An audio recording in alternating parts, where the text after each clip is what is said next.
How did you know where the pit was without looking behind you to throw the ring into it? I can hear you. You're going, ooh, I need help. Fair. Did you roll a natural 20? I did again. Yes! There we The go. story of Gates McLaughlin, who loves to feel needed, so he brought 3 witless companions.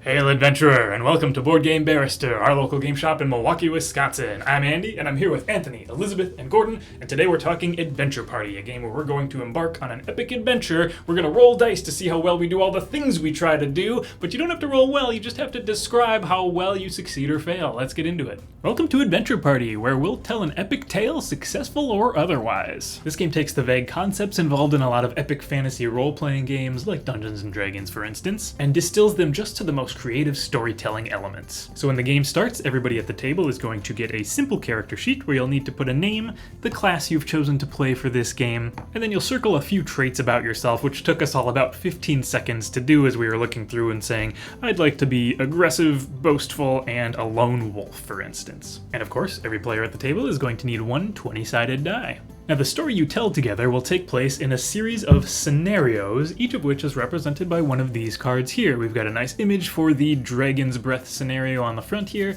and then each of them has that same image, but a little bit of a write-up that'll give you an idea of what sort of trouble you find yourselves in. So the Dragon's Breath scenario gives you a quick setting of how you're in an embroiled fight with a dragon, you've already lost some of your hired hands, and the dragon is moving to strike and start making some pretty dangerous killing blows against your party as well. What do you do now? And now it's up to us to act. One of us will start as the game master, who's going to turn to the player to their left and basically tell them what they need to react to. The dragon rears back and it's about to breathe fire. What do you do? And here's where the core of the game lies. That player they turn to is going to be the player to act this turn. They're going to tell us the plan of what they wish to do next. If I'm playing as the bard, maybe I'd like to find a way to distract the dragon with a little bit of an enchantment spell, something in that realm. So I pull out my piccolo and I start casting my spell, playing the song I know will create a large ephemeral dragonfly right in front of the dragon. Maybe he'll breathe the fire straight at the dragonfly rather than at us. So we've got a plan.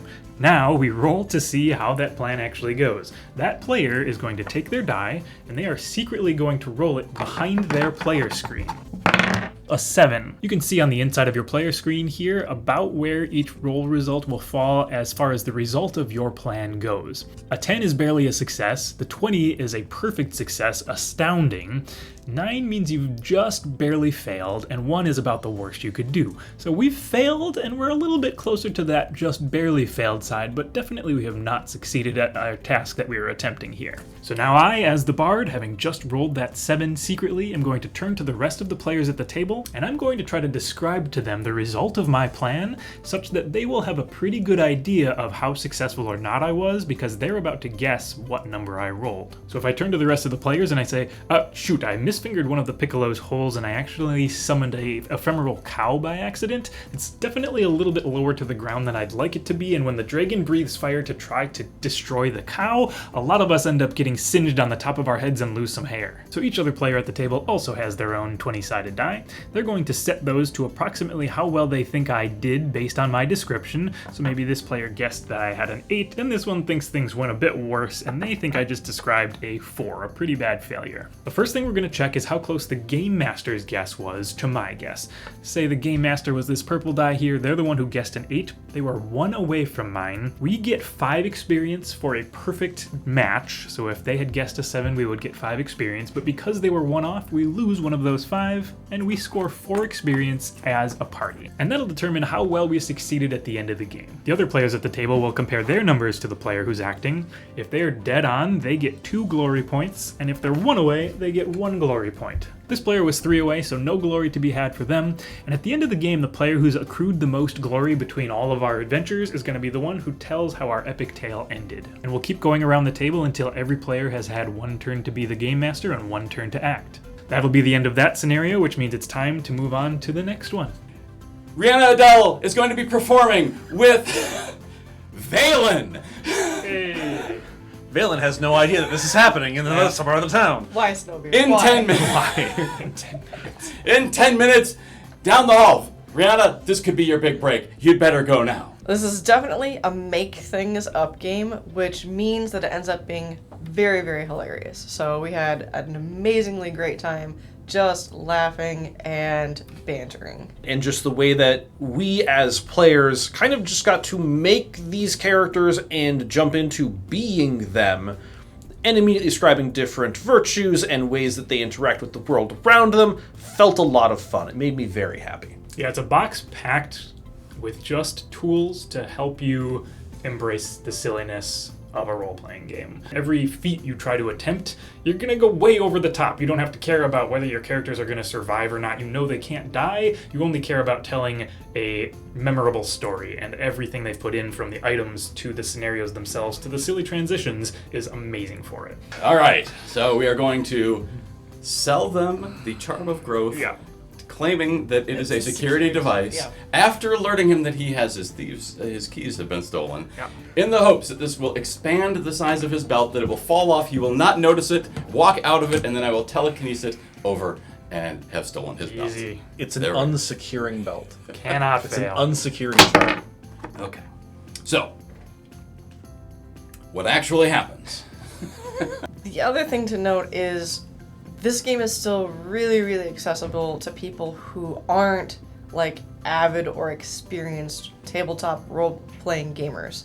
Like, I haven't played an in-person role-playing game in more years than I'd care to admit, but everything is here and ready to go, and I felt like I got to have the fun part without so much of the rulesy, mechanicsy, source book, tables, and charts bit.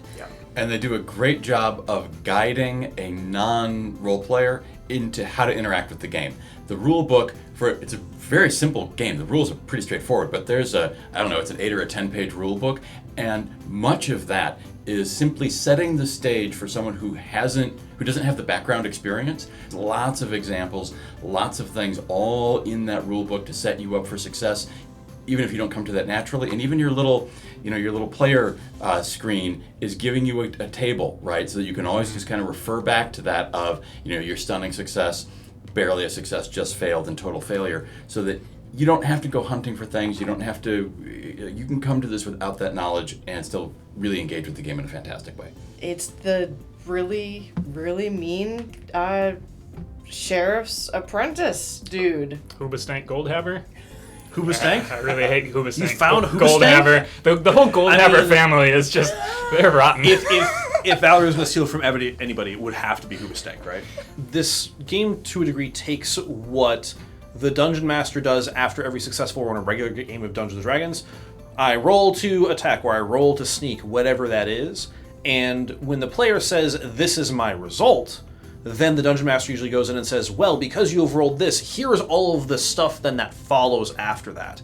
And this game puts that amount of, here's what I rolled, now I will describe how this die roll affects the situation and the thing that I've wanted to do. So it kind of gives everybody a chance to be that Dungeon Master descriptor, and you then get to take ownership of that die roll and use it to push the story along and push it forward without anybody lacking the ability to provide input and structure and foundation to the story moving forward.